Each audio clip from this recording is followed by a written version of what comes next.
Salve amigos do canal de Arte, Cultura e Educação do meu amigo e professor Paulo Moés Correia.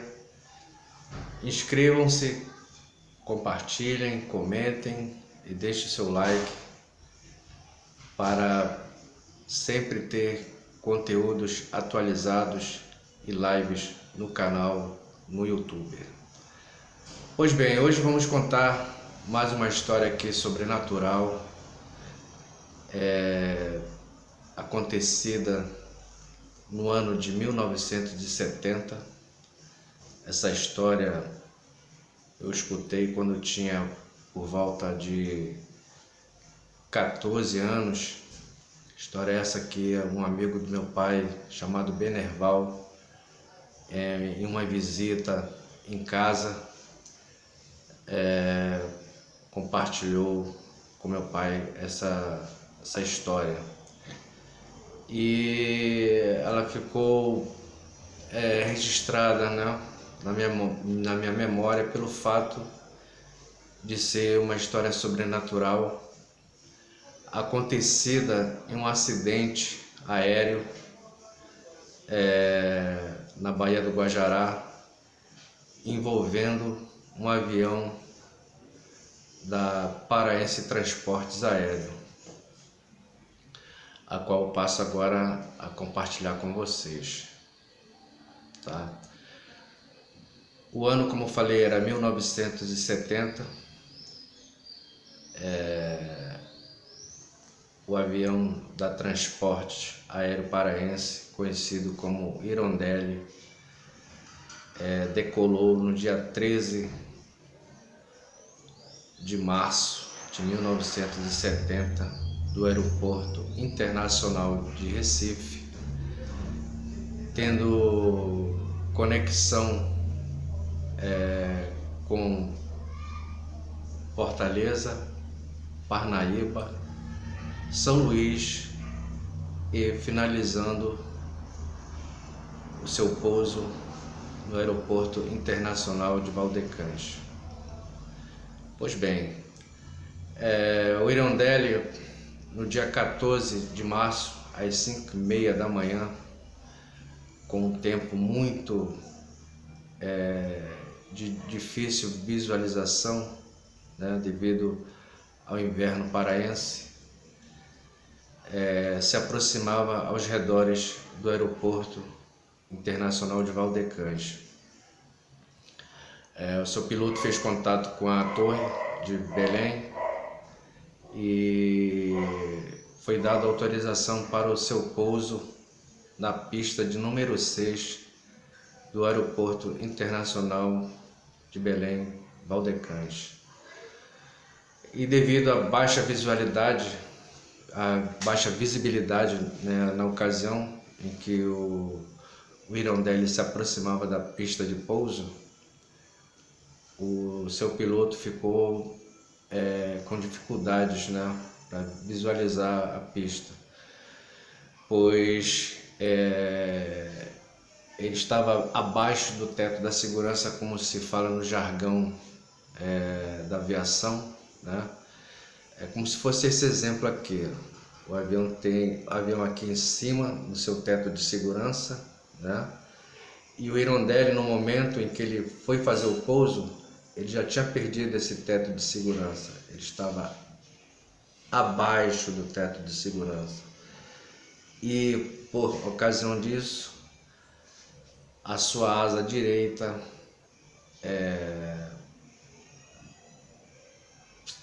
automaticamente, com essa perca de teto de segurança, né, a sua altitude de segurança ali na hora do pouso, tocou a sua asa direita nas águas da Baía do Guajará, e assim partindo-se ao meio, né, e ali fatalmente levando os 36 passageiros que estavam a bordo, né, imediatamente com a colisão ali violenta nas águas da Baía do Guajará, levando todos a óbito, né? Logo assim que a torre do Aeroporto Internacional de Belém confirmou-se o acidente ali próximo à cabeceira da pista de número 6, fez contato rapidamente com as autoridades, né, do Corpo de Bombeiros e a Força Aérea Brasileira, que atua nesses casos de acidentes aéreos, né? E assim foi feito, e logo de imediato chegou ao local o Corpo de Bombeiro, né, marítimo, e a Força Aérea também para seguir, para ver se conseguia localizar algum sobrevivente ali no momento do acidente. No caso, o horário ali era 5h30 da manhã, né? Então todas as equipes de salvamento ali foram deslocadas rapidamente ali para o local. E neste acidente houve somente 3 sobreviventes, né? O restante todos foram confirmados como já todos em óbito, né? E dentre os passageiros deste avião, né, do Irondelli, estava Luiz Jacinto Silva e toda a sua caravana. E Luiz Jacinto Silva, na época, era muito conhecido, né, pelo seu personagem Coronel Ludo Gero. Alguns aí dos nossos amigos aí que de repente não tenham tido conhecimento aí desse fato, né? Então o Luiz Jacinto Silva era um dos passageiros deste trágico acidente aéreo, né, acontecido aí na Baía do Guajará, juntamente com a sua caravana e os demais passageiros que estavam a bordo. Pois bem, logo tendo feito o resgate das 3 únicas vítimas desse acidente, os demais corpos foram resgatados, né, alguns alguns dias depois. E após esse resgate aí, a Força Aérea Brasileira procedeu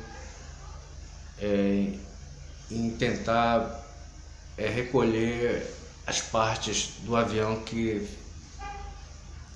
ficou ali submergido, né, nas águas barrentas da Baía do Guajará. Conseguiram tirar a fuselagem, né?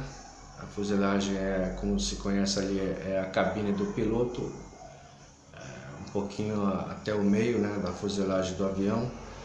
Essa parte do avião foi içada e rebocada naquele momento para o estaleiro Brucutu, né, da Força Aérea Brasileira, ali próximo à base aérea. E todo esse procedimento de perícia, né, é feita pela Força Aérea Brasileira, pelo CENIPA, né, e então logo foi feito ali a perícia. Depois de alguns dias,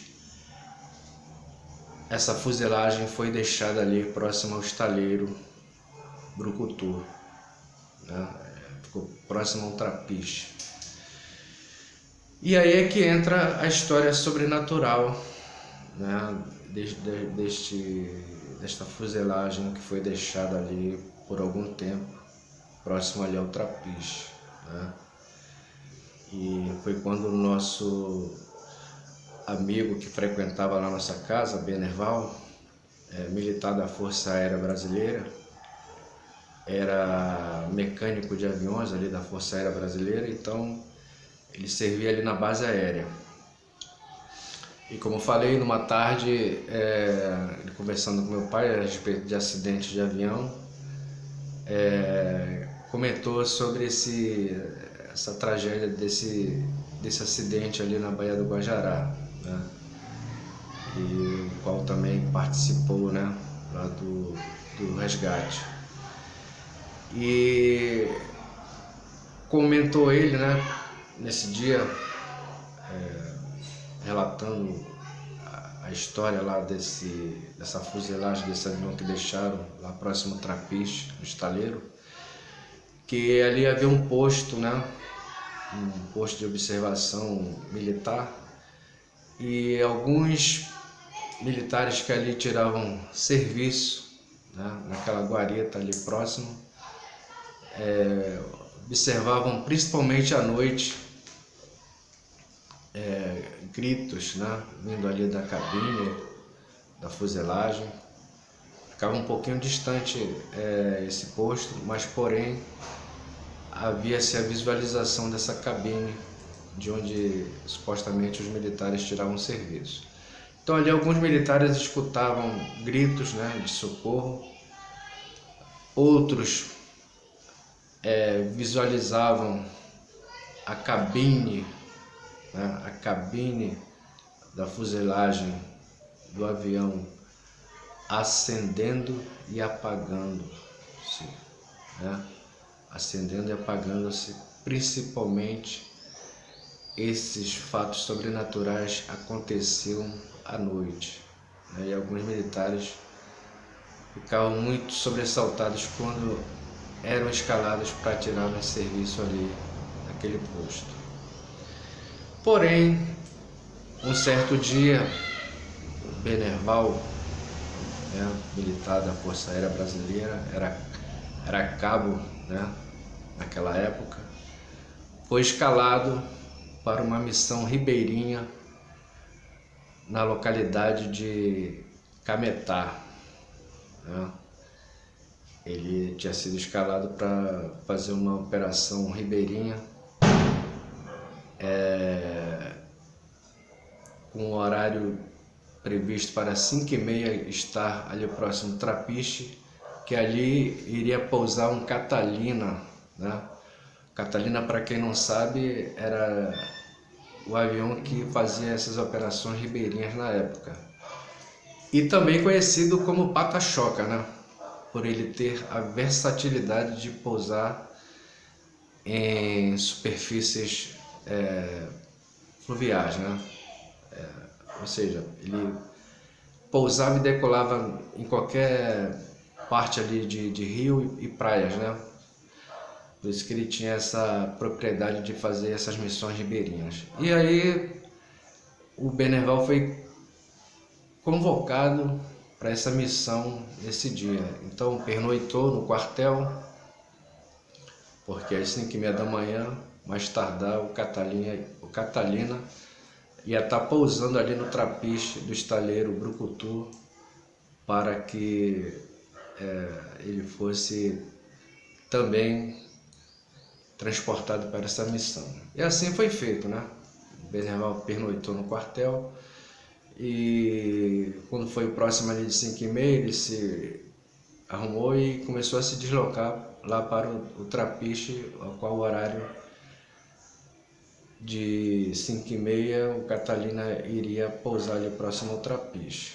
Pois bem, mas no caminho, como era um caminho de 10 minutos, né, ele teve que dar uma paradinha ali próximo ao estaleiro para apanhar algum material ali que ele iria levar, né, consigo. Parou ali no estaleiro, separou algumas coisas que ele iria levar para a missão, né, a missão ribeirinha.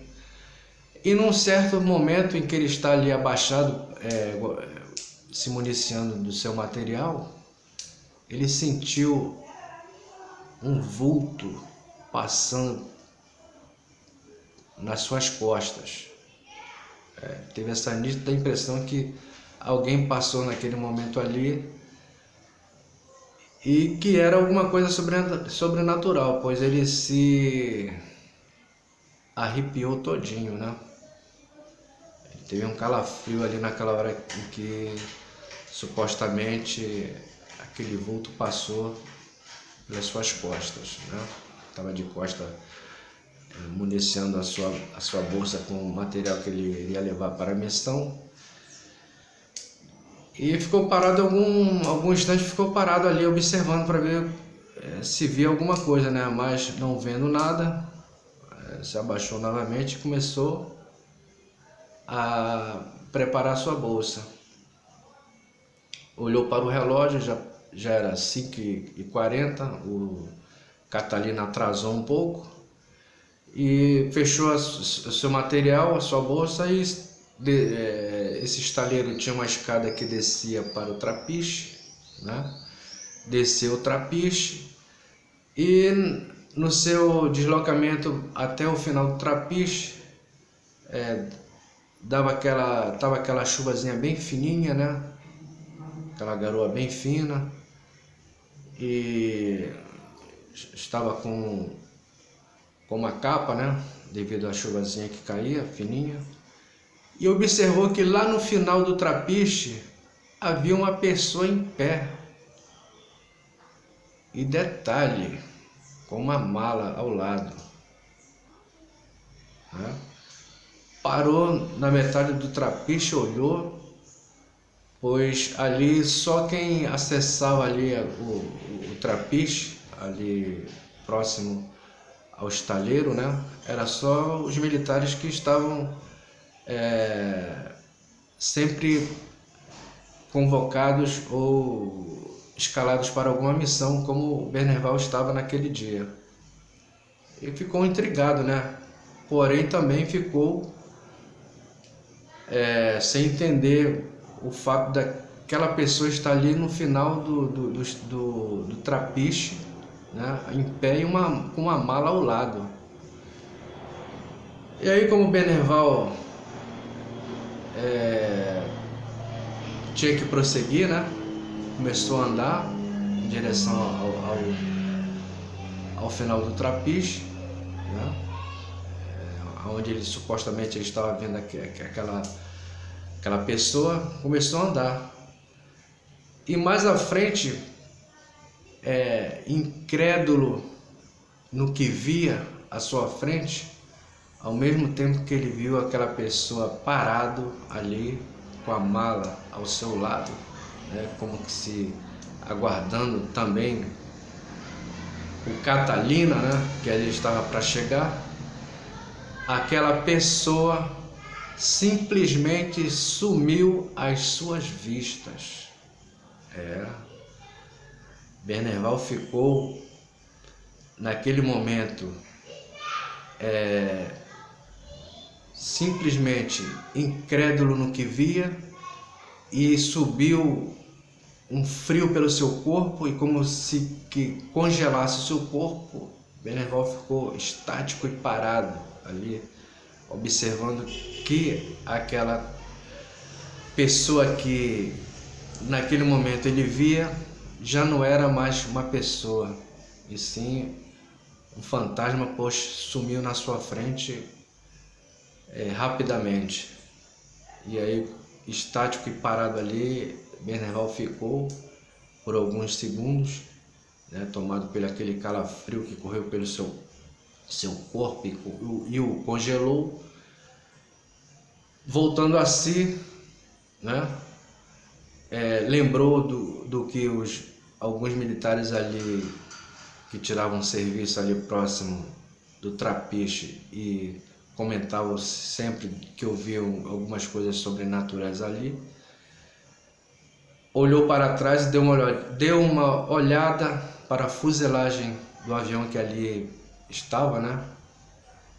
E naquele momento Bernerval associou aquela pessoa que teria visto ali ser um fantasma, né? E supostamente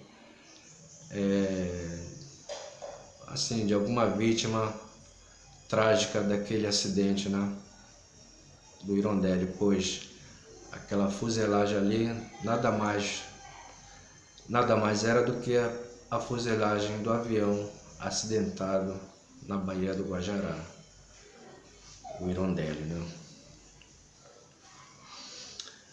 Alguns minutos o Catalina pousou e chegou ali próximo ao trapiche.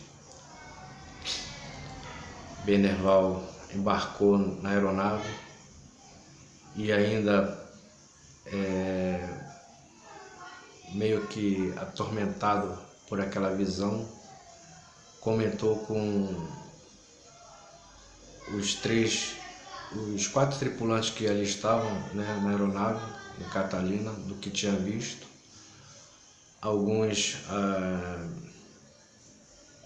ficaram também assim, sem entender, né, o que Benerval havia visto ali, né, pois se tratava de um sobrenatural, né, uma coisa sobrenatural que as pessoas nunca acreditam que um dia possa ver, né? Mas Benerval viu aquilo ali e por alguns meses Benerval ficou meio que perturbado com aquela visão vista ali no trapiche, né? E segundo ele, depois de alguns meses, um estrangeiro que morava aí em Belém, era colecionador de aviões, né? E sempre que ele podia, arrematava peças de aviões acidentados, né? Não se sabe para quê, mas naquela ocasião ele arrematou a fuselagem deste avião do Irondelli da Transportes Paraense, né, que ali ficou por algum tempo após o acidente na Baía do Guajará. Esse estrangeiro em inglês arrematou esta fuselagem e tirou-a dali.